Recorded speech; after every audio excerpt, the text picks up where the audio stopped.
En el año 1960, la prestigiosa casa de subastas Christie's de Londres sacó a la venta una obra monumental de casi 2,5 metros de ancho.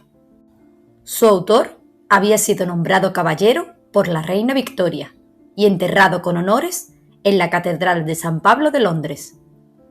Sin embargo, esa tarde el mazo cayó fijando un precio humillante, solo 252 libras, el equivalente a unos $700 de la época. El comprador, un marchante inglés, adquirió la pieza únicamente por el valor de su imponente marco de madera tallada. De hecho, el lienzo fue desmontado y vendido por separado como un objeto decorativo menor, despojado de su estatus de obra maestra. Aquel cuadro repudiado era el descubrimiento de Moisés, pintado en 1904. Pocos años más tarde, en 1967, el productor de televisión estadounidense Allen Font lo rescató pagando por él apenas $7,000, iniciando una de las colecciones privadas más importantes del artista cuando el mundo institucional aún lo consideraba un autor menor. Nadie en el siglo XX podía predecir el vuelco histórico que estaba por venir. En noviembre de 2010, ese mismo lienzo desató una encarnizada disputa comercial en Nueva York, hasta adquirirse por la cifra récord de $36 millones. Esta es la paradoja biográfica de Lawrence Alma-Tadema, el pintor que pasó de la cumbre de la opulencia victoriana al olvido absoluto, para terminar siendo redescubierto como el gran codificador visual del mundo clásico. En este vídeo analizaremos su evolución técnica, su obsesión por la precisión arqueológica y cómo su metodología compositiva cimentó un siglo antes de su nacimiento las bases de la escenografía cinematográfica moderna.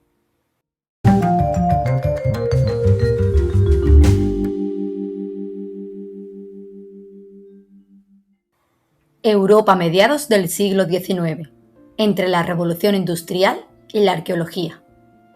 Para comprender el éxito y la posterior caída de Lawrence Alma-Tadema, debemos viajar a la Europa de mediados del siglo XIX. La Revolución Industrial estaba cambiando el continente a una velocidad vertiginosa. El crecimiento de las ciudades trajo consigo la contaminación, la masificación y una desconexión profunda con el pasado rural. En este escenario emergió una nueva y pujante clase social, la alta burguesía industrial y financiera. Estos nuevos mecenas buscaban un arte que reflejara su estatus, pero que al mismo tiempo funcionara como una vía de escape. Ansiaban ventanas hacia mundos perfectos, soleados y hermosos que les hicieran olvidar el hollín de las fábricas. Al mismo tiempo, el siglo XIX asistió al nacimiento de la arqueología como disciplina científica. Las excavaciones en Pompeya, Herculano y Egipto inundaron los museos de objetos cotidianos, frescos y relieves exóticos. El público educado ya no se conformaba con alegorías mitológicas ideales, exigía rigor histórico. Sin embargo, el panorama artístico estaba dividido. El realismo se concentraba en la crudeza de la vida obrera, mientras que el academicismo tradicional seguía repitiendo fórmulas oscuras de batallas heroicas. El mercado demandaba una síntesis, la precisión de la ciencia arqueológica combinada con la belleza formal. En esa coyuntura exacta, un joven pintor neerlandés encontraría su vocación definitiva. Orígenes y años de aprendizaje en la Academia de Amberes. Nuestro protagonista nació en los Países Bajos en 1836, bajo el nombre de Lawrence Alma-Tadema. Su familia lo encauzó inicialmente hacia los estudios de leyes, pero a los 15 años sufrió un grave colapso físico, diagnosticado en la época como tisis terminal. Si bien los biógrafos modernos apuntan a que pudo tratarse de una profunda crisis por la presión familiar, lo cierto es que pensando que le quedaban pocas semanas de vida, los médicos recomendaron dejarle pasar sus últimos días haciendo lo que más amaba, pintar. Al desaparecer la presión, ocurrió un milagro. Su salud mejoró drásticamente, logrando una recuperación que el propio pintor consideró el inicio de su verdadera existencia. En 1852 ingresó en la Academia Real de Amberes. Metódico y obsesivo con el orden, adoptó una costumbre que mantendría durante toda su carrera: registrar cronológicamente cada uno de sus lienzos con un número de opus, emulando la catalogación de las composiciones musicales para proteger su autoría y evitar futuras falsificaciones. Su primer gran éxito internacional y la obra que lo consagró a nivel institucional llegó en 1861, La educación de los hijos de Clodoveo.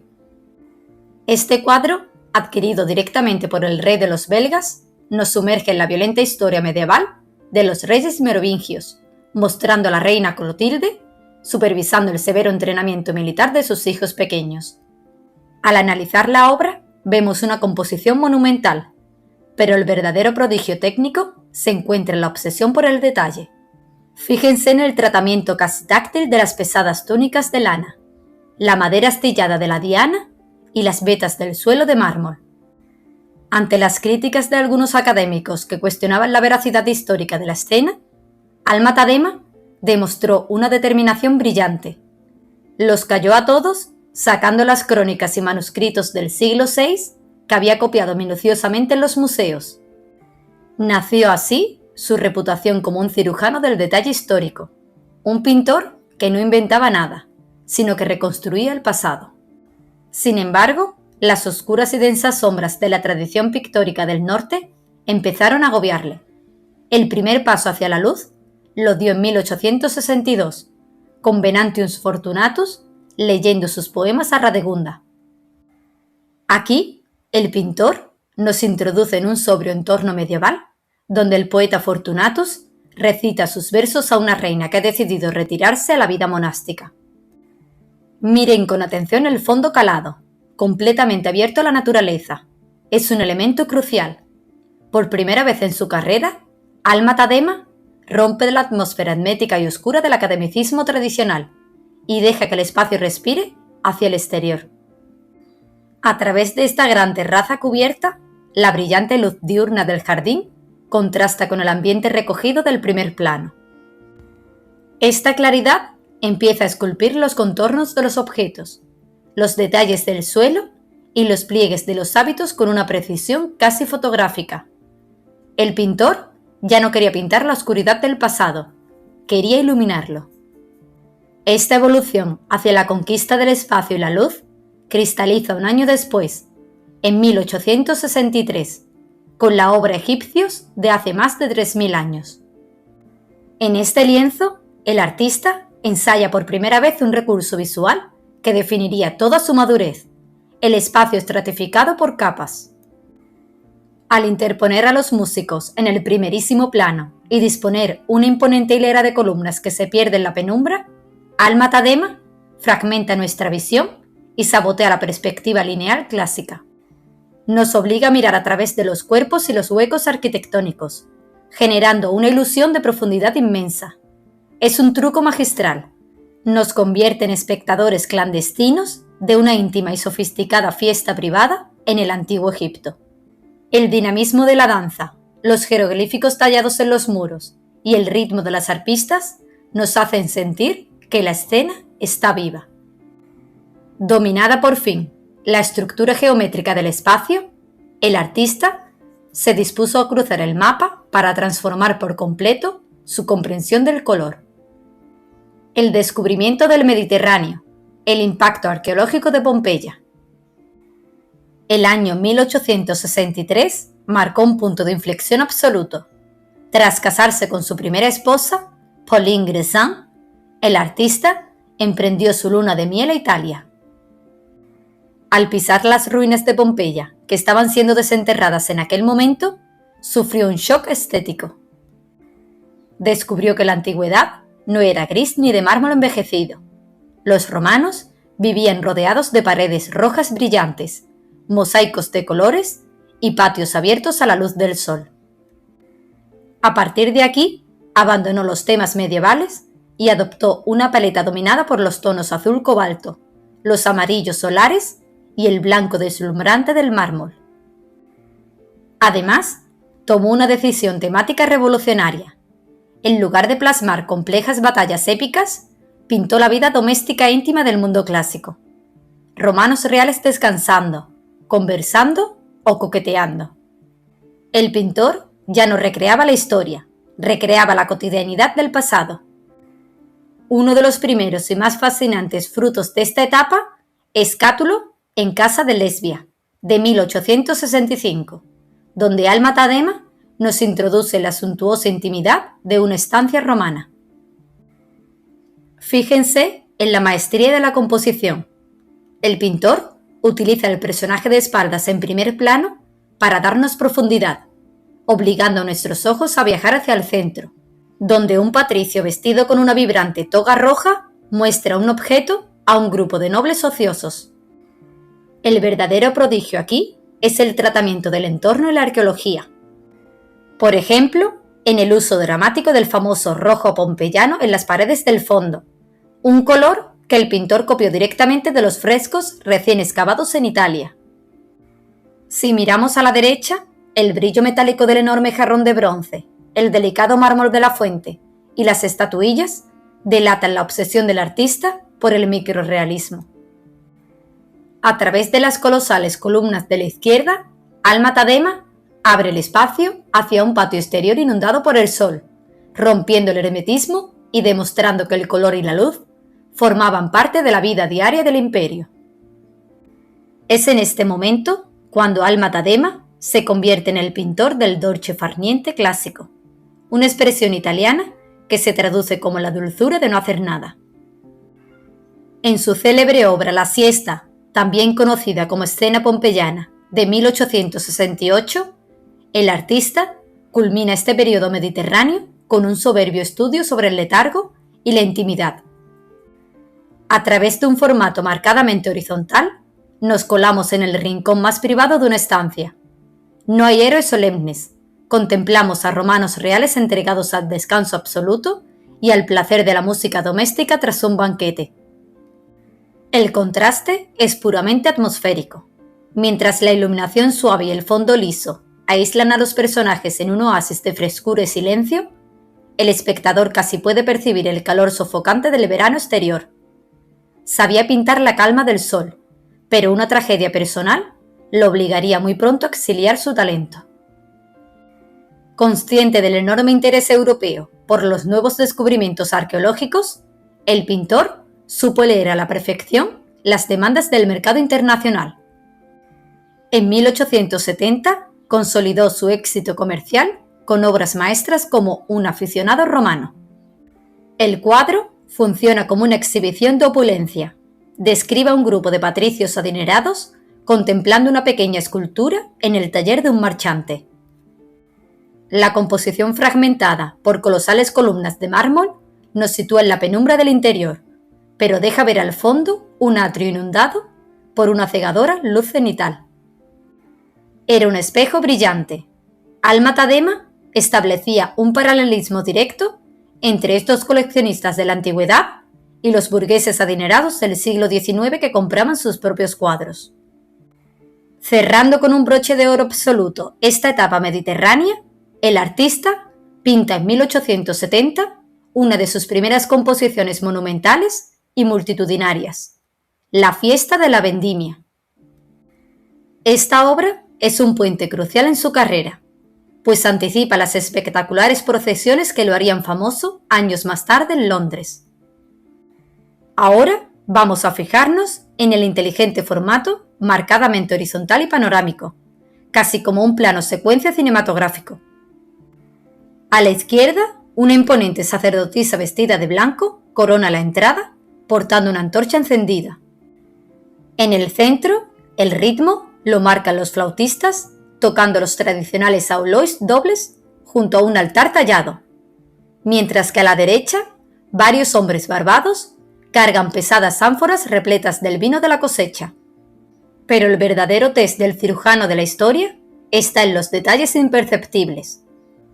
Abajo a la izquierda, grabado directamente sobre una losa de mármol del suelo, el pintor reproduce una inscripción latina real, un vestigio arqueológico auténtico que copió de las excavaciones.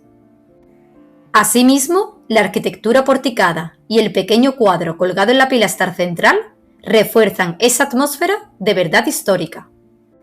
Alma Tadema fragmenta el espacio usando las colosales columnas oscuras en primer plano como marcos internos que ordenan la procesión, dejando ver al fondo, en un segundo plano saturado, a una masa ingente de comensales. La luz dorada que baña la escena demuestra que el pintor ya dominaba la coreografía de masas antes de pisar suelo británico. La madurez artística en la Inglaterra victoriana. El triunfo del microrrealismo. Tras el fallecimiento de su esposa Pauline y huyendo de la guerra en el continente, Alma Tadema se trasladó definitivamente a Londres en 1870. En la capital del Imperio Británico, su carrera alcanzó la cumbre. Se convirtió en uno de los mejores artistas de la Royal Academy y construyó una residencia palaciega en St. John's Wood, equipada con un estudio cuya cúpula fue revestida de aluminio plateado para reflejar una luz blanca e inmaculada, aislándose de la sucia niebla de Londres. Su virtuosismo al pintar superficies minerales le valió el sobrenombre del pintor del mármol. Alma Tadema no se conformaba con imaginarlo. Frotaba trozos de mármol real sobre el lienzo para comprobar cómo reaccionaba el óleo y cómo se filtraba la luz en las vetas de la piedra, antes de dar la pincelada definitiva. Su técnica era tan sobrenaturalmente perfecta que en los círculos artísticos londinenses se popularizó una célebre ironía. Los críticos comentaban, medio en broma, medio fascinados, que Alma Tadema debía ser un médium que realizaba sesiones de espiritismo por las noches, para invocar a los espíritus de los emperadores romanos y obligarlos a posar en su estudio. Era la forma satírica que encontraban para elogiar un nivel de realismo que parecía imposible para la época. Un ejemplo extraordinario de su maestría espacial y precisión arqueológica es la obra Una audiencia en Agripa, de 1875. En este lienzo, el artista despliega una compleja perspectiva geométrica descendiente para sumergirnos en la suntuosidad y tensión de la Roma imperial. El poderoso general Marco Vipsanio Agripa, vestido con una túnica roja, desciende de manera imponente por una monumental escalinata de mármol blanco. Tras él, una densa multitud avanza bajo un gran arco que revela un lujoso interior con columnas oscuras y techos dorados. El eje derecho está dominado por una colosal estatua del emperador Augusto, copiada fielmente de una pieza arqueológica real. Bajo su sombra, en un plano inferior, dos escribas de cabeza rapada gestionan documentos sobre una mesa tallada, junto a un suelo de mosaico donde descansa una exótica piel de tigre. En la esquina inferior derecha, los peticionarios aguardan con ansiedad. Una mujer sostiene una bandeja de plata con ofrendas, esperando ganar el favor del general. Alma Tadema emplea aquí la arquitectura como una herramienta psicológica. La pintura adopta un punto de vista bajo, situándonos al nivel de los suplicantes. Al obligarnos a mirar hacia arriba, nos hace experimentar físicamente la misma subordinación, asombro e inferioridad que los personajes, ante la imponente jerarquía del Imperio Romano. Antes de abordar sus composiciones más masivas a finales de la década de los 80, el artista refina su obsesión por el microrrealismo y la profundidad arquitectónica en una obra exquisita e íntima de 1882, conocida como la Adelfa. Aquí, el artista vuelve a utilizar el recurso del espacio estratificado por capas, pero llevado a su máximo esplendor. En el primer plano, una mujer descansa de perfil recostada sobre una bancada, completamente absorta mientras huele un brote de adelfa. A sus pies, un pequeño estanque de mármol con agua cristalina que contiene conchas marinas, destacando el brillo de un nácar sobre el borde húmedo. El centro de la estancia está dominado por un enorme arbusto de adelfas en flor, plantado en un monumental contenedor de bronce oscuro. El verdadero triunfo técnico vuelve a ser el suelo. Un soberbio despliegue de losas de mármol polícromo con incrustaciones geométricas y grandes círculos de piedra que demuestran su pericia matemática. Si seguimos las líneas de fuga a través del majestuoso arco de medio punto, nuestra mirada viaja a un segundo pasillo porticado con mosaicos hasta abrirse, en el fondo más lejano, a un balcón inundado por la luz del sol que revela el azul intenso del mar Mediterráneo. Es una lección magistral de cómo generar una perspectiva infinita dentro de un formato marcadamente vertical. Incluso si miran con atención la pilastra roja de la derecha, bajo una pequeña escultura, descubrirán la firma del pintor grabada junto a la catalogación musical de la obra. En el año 1888, Laurens Alma Tadema pintó su obra más ambiciosa, Las rosas de Heliogábalo. El cuadro recrea un mito de la historia augusta, el sádico emperador asfixiando a sus invitados bajo una tormenta de pétalos de rosa. Para captar su textura real, el pintor importó toneladas de rosas desde Francia en pleno invierno y prohibió la calefacción en su taller para que no se marchitaran, pasando un frío terrible. La genialidad de la obra radica en su brutal división en dos planos. El plano superior, el poder, Heliogábalo y su corte se sitúan elevados en un estrado de mármol. El emperador, recostado sobre cojines dorados y coronado de flores, observa la escena con una mirada lánguida y aburrida. No hay crueldad activa, sino una indiferencia hedonista y cínica ante la tragedia que él mismo ha creado. El plano inferior, la tragedia. Una marea diagonal de pétalos rosas, malvas y cremas inundan el suelo. Abajo, la fiesta se ha convertido en una trampa mortal. Alma Tadema retrata con sutileza la agonía. Rostros que luchan por salir a la superficie para respirar, brazos desesperados que se hunden y cuerpos atrapados en una masa floral que parece flotar, pero que en realidad los aplasta. El cuadro genera una contradicción perturbadora. Visualmente, el espectador es seducido por una estética luminosa, texturas perfectas de mármol y un color bellísimo. Sin embargo, al mirar la obra de cerca, irrumpe el horror. Los personajes se están muriendo por asfixia. Alma Tadema logra una metáfora perfecta sobre la decadencia romana, convirtiendo el símbolo máximo de la belleza y el placer en un arma homicida. 6 años más tarde, en 1894, culminó una de sus obras más espectaculares, monumentales y complejas, Primavera. En este lienzo, el artista realiza un astuto doble juego conceptual. Disfraza la tradicional fiesta británica del May Day, donde los niños salían al campo a recoger flores al principio de mayo, como si fuera una fastuosa procesión de la antigua Roma, sugiriendo de paso que el Imperio británico era el heredero legítimo de la grandeza romana. La genialidad de la obra radica en su arriesgada composición vertical y su narrativa en dos dinámicas. El encuadre fotográfico y monumental utiliza un formato marcadamente alto y estrecho, un recurso inspirado en los grabados japoneses que estaban de moda en la época. La arquitectura de mármol policromado no es un lugar real, sino un fantástico capricho arqueológico donde mezcla inscripciones reales, como la del Arco de Trajano, con balcones inventados llenos de espectadores que arrojan pétalos. La marea humana. En el plano inferior, una multitud de mujeres y niños descalzos avanzan hacia nosotros tocando flautas, panderetas y cargando cestas repletas de flores.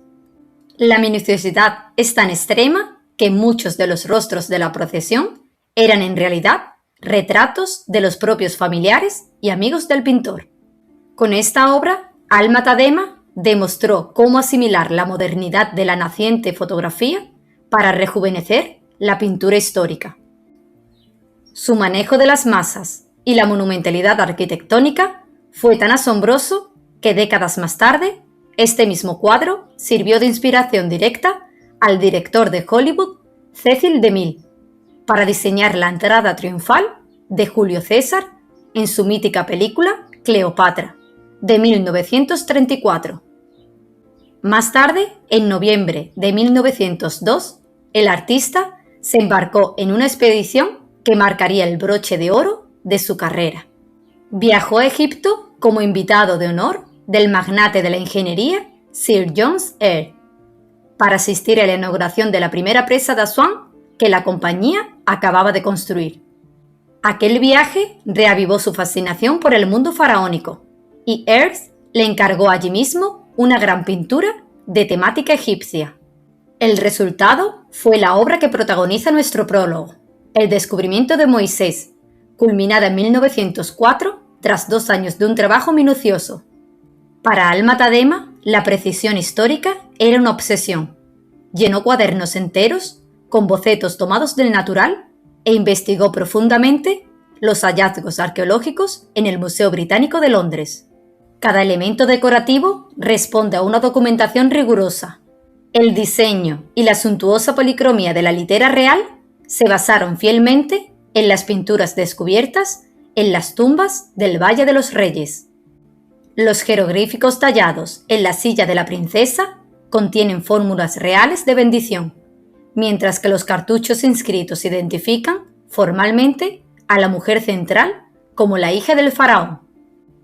La atención al detalle es tal que los sacerdotes y sirvientes aparecen con las cabezas rapadas, de acuerdo a las estrictas leyes de pureza egipcias, y la cuna del bebé está decorada con flores de loto atadas con cintas, de las que cuelgan amuletos Ankh, el símbolo de la vida. Al fondo, cruzando el río Nilo, el pintor recortó contra el cielo las siluetas de las pirámides de Dashur y sutilmente a las filas de esclavos trabajando bajo el sol, un recordatorio del pueblo hebreo. El proceso exigió tantas miles de horas que la esposa del pintor, Laura Teresa, solía bromear diciendo que cuando el marido terminara el cuadro, el bebé Moisés ya tendría 2 años y caminaría por su propio pie. La capacidad de Alma-Tadema para orquestar y organizar composiciones multitudinarias y arquitectónicas, ya asombrosa, alcanzó su límite técnico y visual más absoluto en 1907, con su monumental obra Caracalla y Geta. En esta imponente vista aérea del anfiteatro Flavio, comúnmente conocido como el Coliseo, Alma-Tadema no se limita a recrear la escena, nos sumerge en ella. El cuadro nos coloca en un balcón privilegiado, desde donde el emperador Septimio Severo preside los juegos junto a su familia, con las figuras claves del poder ubicadas en primer plano, su esposa Julia Domna y sus 2 hijos, Caracalla, el futuro emperador que acabaría asesinando a su hermano, y Geta. La tensión política de la época y la rivalidad entre los hermanos contrasta poderosamente con la atmósfera festiva de la arena. La investigación en torno a este lienzo revela un dato asombroso que fusiona la técnica artística con la leyenda. Una extendida leyenda urbana afirma que Alma-Tadema, conocido por su obsesión por el detalle, pintó de manera individualizada a más de 2.500 espectadores que llenan las gradas. Aunque en realidad se trata de un prodigioso truco óptico, donde la inmensa mayoría de la multitud son de hecho diminutas y precisas pinceladas de luz que nuestro ojo decodifica como personas individuales. El pintor calculó la disminución de la escala de cada figura mediante fórmulas geométricas y ópticas rigurosas. Este cálculo fue tan perfecto que logró que decenas de amigos reales, incluyendo destacados artistas e intelectuales de la época, posaran para los primeros planos, integrándolos directamente en la historia. De este modo, la obra no solo captura el pasado romano con una fidelidad que la arqueología de la época consideró un documento gráfico de referencia, sino que también sirve como una cápsula del tiempo de su propia sociedad, difuminando la frontera entre la historia y el arte, y entre el rigor documental y el puro espectáculo visual. Cada detalle, desde la textura del mármol hasta la disposición exacta de los asientos, fue objeto de una investigación minuciosa, ofreciendo una reconstrucción tan verosímil que transporta al espectador 2000 años atrás. Finalmente, en el año 1912, Alma-Tadema concluyó la que se convertiría en su última obra completamente terminada y firmada, Preparación en el Coliseo, catalogada meticulosamente por el propio pintor bajo su sistema de registro como su opus 408. Esta obra supuso un retorno definitivo y nostálgico a su más grande obsesión estética, la captación de la luz del sol mediterráneo incidiendo sobre las superficies pulidas del mármol blanco. A diferencia de las colosales y multitudinarias perspectivas de años anteriores, en este testamento pictórico, Alma Tadema opta por un encuadre vertical mucho más íntimo y fragmentado, situándonos en los instantes previos a un gran espectáculo romano. En el centro de la composición destaca una sacerdotisa o asistente ricamente ataviada con una piel de leopardo y una corona de laurel, sosteniendo paños litúrgicos cerca de un gran brasero de bronce, donde ya se quema el incienso. En primer plano, un exquisito bodegón despliega frutas, granadas y una bandeja con huevos sobre una mesa de mármol tallada, un sutil recordatorio de los banquetes y rituales paganos. Más allá del balcón, las gradas vacías del Coliseo comienzan a ser tímidamente ocupadas, mientras la luz inunda la colosal arquitectura. Sin embargo, el verdadero misterio de esta obra reside en su ejecución técnica. Los expertos señalan que el lienzo presenta una factura marcadamente diferente a la pulcritud casi fotográfica de su juventud. Aquí, la pincelada es notablemente más suelta, empastada y vibrante, adoptando rasgos que rozan el impresionismo. Lejos de ser un descuido, parece como si el anciano maestro, debilitado por la enfermedad y sintiendo la inminencia de su propio final, tuviera una prisa poética por atrapar los últimos destellos de la luz, antes de que se apagara su propia vida. Su presentimiento terminó por cumplirse con una precisión casi matemática, desprovista de cualquier atisbo de duda. Sir Lawrence Alma Tadema falleció apenas unos meses después, a finales de junio de ese mismo año de 1912, en la ciudad de Wiesbaden, Alemania, donde buscaba alivio para su delicada salud a los 76 años de edad. Con su último aliento, no solo se apagaba la vida de uno de los pintores más cotizados, influyentes y técnicamente perfectos de la era victoriana, sino que el eco de su muerte resonaba como el final de una época.